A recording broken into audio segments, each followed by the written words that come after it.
चलो अब हमारा स्टार्ट करते हैं हमारा चैप्टर, है ना। कहाँ से स्टार्ट करना था सर, हमें स्टॉक एक्सचेंज से स्टार्ट करना था। तो सर स्टॉक एक्सचेंज समझते हैं। सर स्टॉक एक्सचेंज क्या होता है?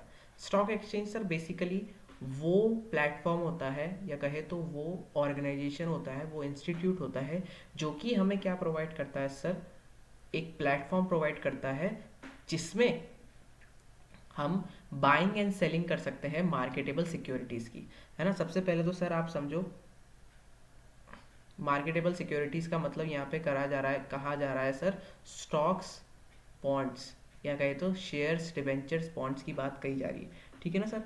यहाँ पे मनी मार्केट से रिलेटेड कुछ भी नहीं और कहा जा रहा। यहाँ पे एग्जिस्टिंग सिक्योरिटीज़ जो है मार्केट की, मतलब सेकेंडरी मार्केट में जो एग्जिस्टिंग शेयर्स, बॉन्ड, डिबेंचर्स होते हैं, उन्हीं की बात यहाँ पे की जाएगी, ठीक है सर। तो it defines as an organization or both of individuals, whether incorporated or not, established for the purpose of assisting, regulating, controlling of business in buying, selling and dealing in the securities। Sir ये आपकी law की language है, मैंने आपको simply समझा दिया कि ये क्या होता है, एक ऑर्गेनाइजेशन होता है सर। अभी हम इंडिया के ऑर्गेनाइजेशन की बात नहीं कर रहे, ना ना ना ना, हम बात कर रहे हैं ओवरऑल, है ना, कि हर एक देश में एक स्टॉक एक्सचेंज का एक इंस्टीट्यूट या कहे तो ऑर्गेनाइजेशन होता है जो कि क्या कर रहा होता है, सिक्योरिटीज़ में परचेजिंग एंड सेलिंग में डील कर रहा होता है ना। बेसिकली एक प्लेटफॉर्म होता है जहाँ पे हम परचेज एंड सेल कर सकते हैं मार्केटेबल सिक्योरिटीज़ को, ठीक है सर। ये मार्केटेबल सिक्योरिटीज़ क्या करती है, बेसिकली हमें क्या प्रोवाइड करती है sir, this stock exchange facilitates the exchange of security into money and vice versa. मतलब सर ये जो स्टॉक एक्सचेंज होता है, ये जो मार्केट होता है कहे तो, ये क्या करता है, हमें बेसिकली ऐसा प्लेटफॉर्म तैयार करके देता है जहाँ पे हम फ्रीली एक्सचेंज कर सकते हैं, मतलब सिक्योरिटीज़ को मनी में कन्वर्ट कर सकते हैं या मनी से सिक्योरिटीज़ खरीद सकते हैं। कैसे सर? जब आपके पास टाटा के शेयर्स होंगे, सपोज करो आपके पास टाटा के शेयर्स है, आपको पैसे की नीड है, तो आप क्या कर सकते हो, उसको बेच सकते हो स्टॉक एक्सचेंज में। और सर आपके 48 आवर्स के अंदर अगर वो जब बिक जाता है, तब आपके 48 आवर्स के अंदर आपका पैसा आपके डीमैट अकाउंट में आ जाता है। सर डीमैट अकाउंट क्या होता है? सर ये डीमैट अकाउंट एक अकाउंट होता है जिसकी हेल्प से ही आप क्या कर सकते हो, स्टॉक एक्सचेंज में पैसा लगा सकते हो या पैसा वहाँ से निकाल सकते हो। क्यों? क्योंकि सर यही वो डीमैट अकाउंट एक टाइप का बैंक अकाउंट होता है, किसके लिए? सिक्योरिटीज़ में डील करने के लिए, कहे तो बैंक अकाउंट, ठीक है। पर डीमैट में और बैंक में अंतर होता है ना, यहाँ पे सिर्फ डील किस में होगी, सिक्योरिटीज़ में डील होगी, ठीक है सर। आगे सर, अब ये हमने डेफिनेशन समझनी है एक बार, तो एक बार डेफिनेशन से भी समझ जाते हैं। एन ऑर्गेनाइजेशन और अ बॉडी ऑफ इंडिविजुअल, है ना। ये क्या हो सकता है, एक ऑर्गेनाइजेशन हो सकता है या फिर बॉडी ऑफ इंडिविजुअल्स हो सकते हैं, वेदर इनकॉर्पोरेटेड और नॉट। इससे फ़र्क नहीं पड़ता कि ये इनकॉर्पोरेट हुए हैं या नहीं।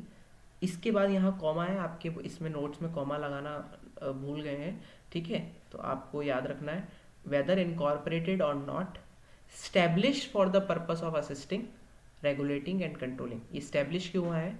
For the purpose of assisting, assist करना, रेगुलेटिंग, रेगुलेट करना, एंड कंट्रोलिंग, कंट्रोल करना, of business in buying, selling and dealing in the securities. वो बिजनेस जो कि बाय, सेल या डील कर रहा है सिक्योरिटीज़ में, ठीक है सर। आगे सर, इसके फंक्शंस क्या है? सबसे पहला जो मेन फंक्शन है ना सर, वो है ये लिक्विडिटी। क्या है सर? ये लिक्विडिटी। ये सर ये आपका हाईलाइट इसलिए हो रखा है क्योंकि मैं दूसरा टेक ले रहा हूँ, मैं ऑलरेडी स्टार्ट हो चुका था पर मैंने शायद ध्यान नहीं दिया कि रिकॉर्डिंग स्टार्ट हुई कि नहीं, ठीक है सर। तो सर सबसे पहला जो पॉइंट है वो है लिक्विडिटी। लिक्विडिटी में क्या होता है सर, बेसिकली हम कॉमर्स के बंदे, हमको पता है कि लिक्विडिटी का मतलब क्या होता है। लिक्विडिटी का मतलब होता है सर कैश।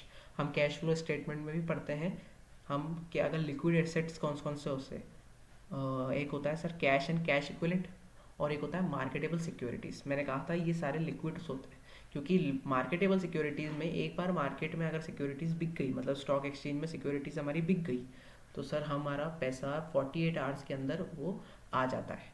इसलिए सर ये लिक्विडिटी प्रोवाइड करते हैं, है ना सर। दूसरा सर पॉइंट है price of securities. Sir price of securities मतलब बेसिकली ये जो ट्रेंड होता है ना, जो ट्रेंड होता है, हम देखते हैं ना, ये शेयर ऊपर जा रहा है टाटा का, ये नीचे जा रहा है, ये फलाना इसका ऊपर जा रहा है, ये नीचे जा रहा है। इसका मतलब सर क्या होता है ना, वो स्टॉक एक्सचेंज हमें दिखा रहा होता है कि फलाने की कितना प्राइस अभी चल रहा है मार्केट में। अब सर ये डिसाइड कैसे करता है स्टॉक एक्सचेंज? ये सर बेसिकली डिसाइड करता है with the help of force, market force of demand and supply. मतलब कितना उस शेयर, उस कंपनी के शेयर की डिमांड है ना। मतलब जैसे मान लो कि अगर उस कंपनी के शेयर की डिमांड ज़्यादा होगी तो उसका प्राइस ज़्यादा होगा, अगर उसकी डिमांड कम होगी तो उसका प्राइस भी कम होगा। ठीक है ना सर, ये ध्यान रखना। तो ये क्या होती है सर, इट इज़ इट इसकी डेफिनेशन पढ़ देता, सॉरी डेफिनेशन नहीं, इसकी थ्योरी पढ़ देता हूँ। It is helps in determining the price of securities through the forces of demand and supply. Stock exchange क्या करता है, हमको हेल्प करता है किसमें, प्राइसिंग में सिक्योरिटीज की, through forces of demand and supply under the existing online screen based electronic trading. ये वही सर, अंडर दी किसमें, existing online screen based electronic trading system, है ना, जो दिखा रहा होता है, ऊपर जा रहा होता है, नीचे जा रहा होता है। ठीक है। Computer screen display constant information on the price of securities. Computer screen जो होती है वो बेसिकली कॉन्स्टेंटली हमको दिखा रही होती है कि क्या प्राइस चल रहा है सिक्योरिटीज़ का। आगे sir, safety of transaction. Sir safety of transaction कैसे, क्योंकि यहाँ पे सर हमें डीमैट अकाउंट खुलवाते हैं ना, तो डीमैट अकाउंट खुलवाते हैं तो सर जैसे हमारे इंडिया में सेबी कंट्रोल करती है, तो सर सेबी जो है वो डीमैट अकाउंट खुलवाती है, उसके बिना तो हम चल भी नहीं सकते, यूँ मानो सिक्योरिटीज़ परचेज ही नहीं कर सकते, है ना। तो sir a stock exchange provides a safety of investment to the investors. Today almost all the stock exchange have become electronic. हर देश के हर स्टॉक एक्सचेंज अब जो भी है वो इलेक्ट्रॉनिक हो चुके हैं। There is a online screen based electronic trading system. यहाँ पे हर जगह हर देश में क्या हो चुका है सर, जो स्टॉक एक्सचेंज है वो online screen based electronic trading system बन चुका है। Trading is done through SEBI registered stock brokers only. Trading जो होती है वो सेबी के ब्रोकर्स के थ्रू ही हो सकती है। Demat account is to be open. Demat account खोलना जरूरी है by the investor while registering with a stock broker. अगर हमें स्टॉक ब्रोकर के साथ रजिस्टर होना है तो हमें, या फिर हम कहें तो अगर हमको सिक्योरिटीज़ परचेज करनी है या सेल करनी है तो हमें डीमैट अकाउंट होना ज़रूरी है। In the Demat account, securities are held electronically and there is a electronic transfer of securities. Demat account में क्या होता है, सब चीज़ इलेक्ट्रॉनिकली सेव्ड होती है ना, और इलेक्ट्रॉनिकली हम क्या कर सकते हैं, सिक्योरिटीज़ को ट्रांसफ़र कर सकते हैं। ठीक है सर। अब वो सर वो कागज़ वाले सिस्टम हट गए, सारा थेफ्ट या फिर बैड डिलीवरी या पेपर वर्क सब हट गया है। पहले क्या होता था, जब आप, अगर आपने स्कैम 1992 या 82 जो भी कहे वो अगर देखी हो, तो वहाँ पे सर पहले मैनुअली काम होता था। अरे ये शेयर इतने का है, अरे इतने में दूंगा, अरे इतने में दूंगा, बोलियाँ लगती थी एक टाइप की, है ना। अब वो सारा ख़त्म हो गया, क्योंकि पहले तो सर्टिफिकेट लेते थे हम कि यार हमारे पास इतनी सिक्योरिटीज़ है। अब वो सारा काम हट गया, है ना। अब सारा काम क्या हो गया, ऑनलाइन। और अगर मान लो कि जो पुराने थे, जिन्होंने, है ना, ये डाउट आता है बच्चों के पास कि अगर जो पुराने थे जिन्होंने सिक्योरिटीज़ पेपर में ले रखी है, मतलब एक सर्टिफिकेट ले रखा है, तो सर उनको भी क्या करा था, फोर्सफुली बोला गया था कि आप, या फिर फोर्सफुली तो क्या ही बोले, डायरेक्ट ही उनका डीमैट अकाउंट खुलवा के और उनको क्या कहा गया कि आप अपनी सिक्योरिटीज़ यहाँ होल्ड करिए, अब पेपर में कोई काम नहीं होगा, सब चीज़ अब ऑनलाइन होगी। ऑनलाइन ही परचेज करो, ऑनलाइन ही सेल करो, सब ऑनलाइन करो।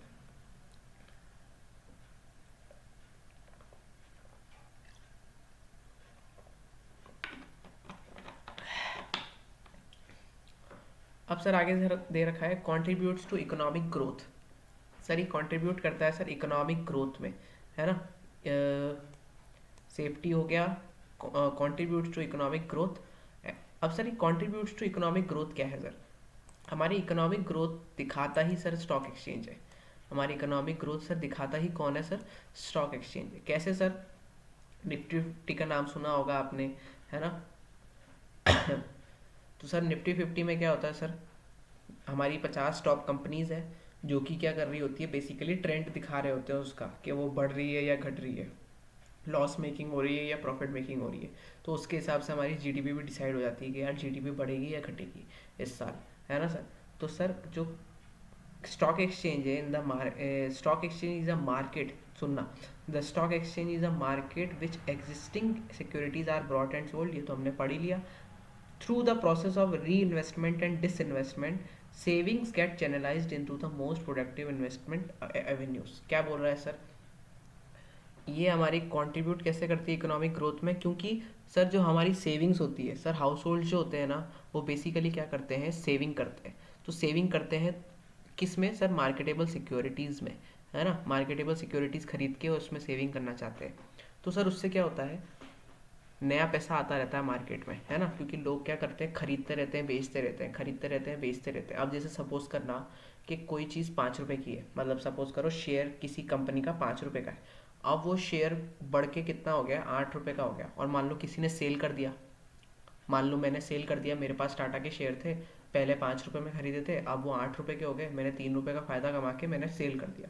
अब आपने क्या करा, वो शेयर जैसे मैंने सेल किए, आपने वो क्या कर रखा था, अलार्म लगा रखा था कि कोई बेचे तो मैं खरीद लूँगा, तो आपने क्या करा, उसको 8 रुपए में खरीद लिया। अब सर जब आप 8 रुपए में खरीदोगे तो सर वो 3 रुपए किसकी जेब में जाएंगे, वो 3 रुपए किसकी जेब में जाएंगे सर, कंपनी की जेब में जाएंगे, है ना सर, बिल्कुल ना। आप ये सोच रहे हो सर मेरी जेब में गए, अरे नहीं नहीं नहीं नहीं, मैंने तो मुनाफा कमा लिया, बट सर मुनाफा कमाने के बावजूद सर वो 3 रुपए इनडायरेक्टली किसकी जेब में भी जाएंगे सर, कंपनी की जेब में भी जाएंगे। कैसे सर, क्योंकि सर वो बेसिकली हमारी सेविंग को चैनलाइज्ड कर रहे हैं, है ना। कहाँ पे लगा रहे हैं सर, स्टॉक एक्सचेंज में लगा रहे हैं, है ना सर। हमने तो 3 रुपए हमने चुकाए हैं उस बंदे को जो कि क्या कर रहा है, जिसने बेचा, बट जो एक्चुअल में हमने पे किया है ना, वो कंपनी को भी पे किया है ना। This leads to capital formation and economic growth, ये इससे क्या होता है सर, कैपिटल ग्रोथ होती है इकोनॉमी में। आगे सर, स्प्रेड इक्विटी कल्ट। अब सर ये इक्विटी कल्ट का मतलब क्या होता है, स्प्रेड इक्विटी कल्ट का मतलब कल्चर होता है, कल्ट को, कल्चर को कल्ट कर दिया है इन्होंने, है ना। तो sir the stock exchange plays a vital role in the ensuring wider share ownership by regulating new shares, better trading practices and taking effective steps in the educating the public about investments। अब sir stock exchange क्या करता है ना, help करता है existing वालों, existing securities में भी, है ना, कि ओनरशिप बरकरार रहे, और और वो ओनरशिप बढ़ती रहे, वाइडर शेयर होता रहे, है ना। और जो सर नए इशू कर रहे हैं शेयर्स, उनमें भी ये हेल्प करती है, इफ़ेक्टिव स्टेप्स लेती है, और सर एजुकेट करती है पब्लिक को इन्वेस्टमेंट के लिए। ठीक है सर, ये सारी चीज़ें कर रखी है कि एक वाइटर रोल अदा करती है, ensuring wider range ownership bye regulating new issues, ये एक वाइटर रोल अदा करती है कि वाइडर शेयर हो, इंश्योर करती है कि वाइडर शेयर ऑफ ओनरशिप हो न्यू इशूज़ में, जो न्यू शेयर इशू कर रहे हैं, न्यू आईपीओ आ रहा है, या किसी का कहे तो न्यू सिक्योरिटीज़ ऑफर कर रहे हैं, बेटर ट्रेडिंग प्रैक्टिसेस को बेटर देते हैं ये, है ना, and taking effective steps in educating the public. ठीक है सर। आगे sir, provide scope of speculation. Sir scope of speculation का मतलब सर देखना, a stock exchange provide a scope of speculation in a restricted and controlled manner, a certain degree of healthy speculation is necessary to ensure liquidity and price continuity in the stock market। Sir speculation यहाँ पे कहा जा रहा है कि stock exchange क्या करता है सर, एक प्रोवाइड करता है speculation in the restricted and controlled manner. तो सर बेसिकली ये कंट्रोल्ड एंड स्पेसिफिक मैनर में ये क्या करते हैं, स्पेकुलेशन प्रोवाइड करते हैं। A certain degree of healthy speculation is necessary to ensure liquidity and price continuity in the market. एक हेल्थी स्पेकुलेशन बहुत ज़रूरी होता है सर, नेसेसरी होता है, ताकि लिक्विडिटी और प्राइस कंटिन्यूटी बरकरार रहे। ठीक है सर। आगे, बेटर एलोकेशन ऑफ कैपिटल, और ये सारी तो छोटी छोटी बातें हैं। Promotes the habit of savings and investment, मैंने आपको ऊपर समझा ही दिया, है ना सर। वेट अ सेकेंड,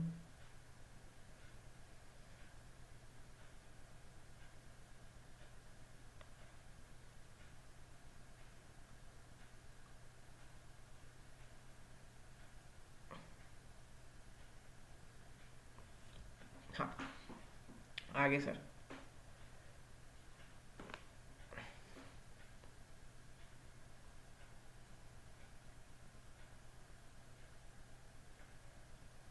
अब सर हम समझा रहे हैं sir trading and settlement procedure, कि क्या कैसे ट्रेडिंग या सेटलमेंट प्रोसीजर होता है हमारा, मतलब कैसे हम ट्रेडिंग कर सकते हैं स्टॉक एक्सचेंज में। सर यहाँ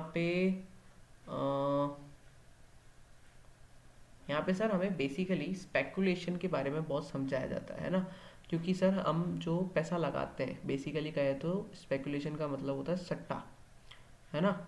अगर हम नॉर्मल हिंदी की बात करें तो सर उसका मतलब होता है अनुमान, और अगर यहाँ पे बात करें तो उसका मतलब होता है सर सट्टा, है ना। तो एक नॉर्मल सट्टा होना जरूरी है ताकि प्राइस की कंटिन्यूटी भी बनी रहे, है ना, और रेगुलर भी बने रहे, है ना। तो वो भी ज़रूरत है। तो सर यहाँ पे हमें सिखाया जा रहा है कि सट्टा लगाते कैसे। अब सर पहले जो सट्टा लगाते थे ना, या कहे तो स्पेकुलेशन करते थे, है ना, वो कैसे करते थे सर, पहले करते थे इन ट्रेडिशनल टर्म्स। सर वही स्कैम वाली पिक्चर, है ना, कि ऑक्शन सिस्टम होता था, आउटक्राई जिसे हम कहते हैं, है ना। ऑक्शन सिस्टम में क्या होता है सर, कि वो बोली लगा रहा होता है ना, फलाना शेयर इतने का है, फलाना इतना इतना इतना, नहीं दो नहीं चार नहीं पाँच, कितना, ऐसे ऐसे इशारे करते थे, है ना। देखा होगा आपने मूवीज़ में कि कितना कितना, एक दो तीन पाँच, 10 गुना 12 गुना, ऐसे। ठीक है सर। अब मॉडर्न टाइम्स में ये सब बदल चुका है, सब ऑनलाइन ट्रेडिंग हो चुकी है ना। ये सिस्टम बहुत अच्छे से हो गया है, कंप्यूटर बेस्ड हो चुका है, and both the parties are able to see the prices. दोनों पार्टीज अपने प्राइसेस को देख सकती है, मतलब जो लिस्ट करवा रही है कंपनी और जो हम खरीद रहे हैं। All sharing growing up and down all the time during a business are to the stock exchange, जो कि फ्लक्चुएट होती रहती है ना, स्टॉक एक्सचेंज में उनकी कंपनी की वैल्यू, कंपनी की वैल्यू नहीं मतलब सिक्योरिटीज़ की वैल्यू, है ना सर। अब सर ये एडवांटेज जो है ना, ये एडवांटेज किसके हैं सर, इलेक्ट्रॉनिक ट्रेडिंग सिस्टम के, या कहे तो स्क्रीन बेस्ड ट्रेडिंग के एग्जाम एडवांटेजेस, सॉरी। तो सर पहला एडवांटेज है इंश्योर ट्रांसपेरेंसी। ट्रांसपेरेंसी मतलब कि कोई पक्षपात नहीं है किसी का, सब ट्रांसपेरेंसी है, सब क्लियर क्रिस्टल दिख रहा है सब, है ना। तो sir there is ensured, it's ensured transparency as it allows participants to see the prices of all the securities in the market while business in बीज ट्रांसेक्टेड। सर यहाँ पे सारी इंफॉर्मेशन हमें स्क्रीन पे दिख जाती है, प्राइस से रिलेटेड या और भी कोई भी बिजनेस से related, while business is being transacted. ठीक है सर। आगे, it increase efficiency of information. Sir ये एफिशिएंसी इंक्रीज कर देती है इंफॉर्मेशन की, being passed on thus help in fixing prices effectively. इससे क्या होता है सर, प्राइस को प्राइस सिलेक्ट करना इफेक्टिवली हो जाता है, एफिशिएंट हो जाता है सर, है ना। The computer screen display information on prices and also capital market developments that influence share prices. Computer screen based में क्या होता है, इंफॉर्मेशन मिल जाती है प्राइजेस की, और also capital market development that influences share prices. और कैपिटल मार्केट भी समझ में आ जाता है कि डेवलपमेंट कैसे हो रहा है, ताकि जो कि इन्फ्लुएंस करता है शेयर प्राइस को, है ना। कैपिटल मार्केट बढ़ेगा तो शेयर प्राइस बढ़ती है, जिससे हमारी ओवरऑल ग्रोथ होती है ना sir. It increases the efficiency of operation, है ना, कि ये क्या करता है, एफिशिएंसी बढ़ाता है ऑपरेशन की, since there is a reduction in time cost and risk of error. यहाँ पे क्या होता है, ऑपरेशन का एफिशिएंसी बढ़ जाती है ऑपरेशंस की, काम करने की, क्योंकि यहाँ पे टाइम का रिडक्शन होता है, कॉस्ट का रिडक्शन होता है, और रिस्क का भी रिडक्शन हो जाता है, क्योंकि हमें समझ में आ जाता है ना ट्रेंड के भैया कितना कितने पानी में है या कितना बढ़ रहे हैं, है ना। आगे, it improves the liquidity of the stock market. ये तो मैंने आपको समझा ही दिया है ना सर, लिक्विडिटी कैसे इंश्योर करता है कि कंप्यूटर बेस्ड, क्योंकि सर हमारा क्या होता है ना, बेसिकली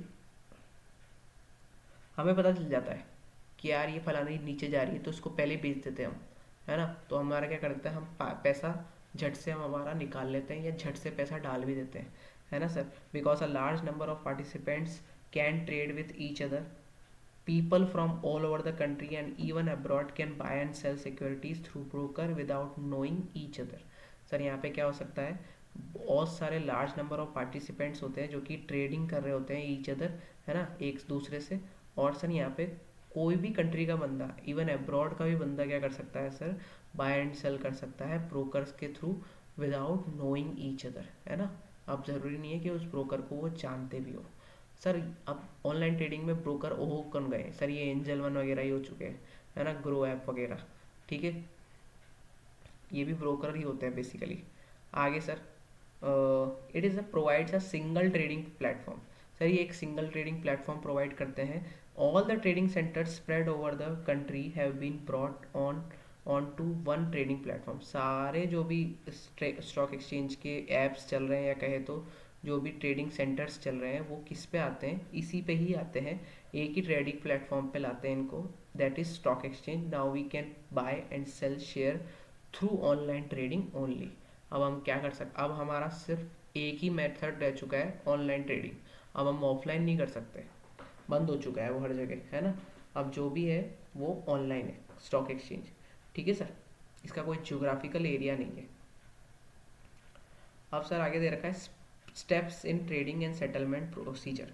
सर स्टेप्स क्या है सर, सबसे पहले तो आपको क्या करना पड़ेगा, सिलेक्शन ऑफ ब्रोकर, है ना। आपको क्या करना पड़ेगा sir, selection of broker. In order to trade a stock exchange, first broker is selected who should be a member of stock exchange and they can only trade on the stock exchange। Sir क्या बोला जा रहा है कि सबसे पहले तो आपको क्या करना पड़ेगा, स्टॉक एक्सचेंज के लिए, स्टॉक एक्सचेंज में पैसा लगाने के लिए एक ब्रोकर को सिलेक्ट करना पड़ेगा जो कि मेंबर होना चाहिए स्टॉक एक्सचेंज का, as they can only trade on the stock exchange, जो कि जिनको ही अधिकार है क्या करने का, स्टॉक एक्सचेंज में ट्रेड करने का। आगे sir placing the order after selecting a brokerage, sorry broker. जब आप ब्रोकर सिलेक्ट कर लेते हो, जब आप ब्रोकर सिलेक्ट कर लेते हो जब आप ब्रोकर सिलेक्ट कर लेते हो तो उसके बाद आपको क्या करना पड़ता है sir, investors specify the type and number of securities they want to buy and sell. Investor मतलब हमको क्या करना पड़ेगा, स्पेसिफाई करना पड़ेगा कि कौन से टाइप की या नंबर की हमको सिक्योरिटीज चाहिए, है ना, और कितनी हम बाय या सेल करना चाह रहे हैं। ठीक है सर।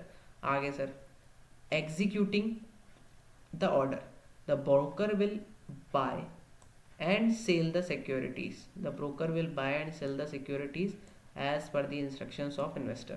ब्रोकर क्या करेगा, अब उसको बाय एंड सेल करेगा as per the instructions of investor, है ना। हालांकि अब ये B2C भी हो चुका है, हम डायरेक्ट कर सकते हैं ये वाला काम। ओपनिंग डीमेट अकाउंट, अब फिर उसके बाद क्या करना पड़ेगा सर, ओपन करना पड़ेगा डीमेट अकाउंट को। It involves opening a demat account with depository participant and bank account for trans sorry और हमको क्या करना पड़ेगा, बैंक अकाउंट भी इससे लिंक करना पड़ेगा ताकि कैश ट्रांजैक्शन हो सके। अगर आपका पास है ऑलरेडी तो ठीक है, अगर नहीं है तो आपको ओपन करना पड़ेगा बैंक अकाउंट भी। It involves opening a demat account with depository participant and bank account for cash transaction. ठीक है सर। फिर sir settlement after receipt of contract note, जब हमको रिसिप्ट मिल जाएगी कॉन्ट्रैक्ट नोट की, है ना, a day before the final settlement, a day before the final settlement the investor delivers the security, है ना, sold, the investor delivers the security sold or make payment for security purchased which is called uh, sorry which is called पे in day. इसको हम क्या कह सकते हैं sir, पे इन डे। सर ये आपको याद ही करना पड़ेगा।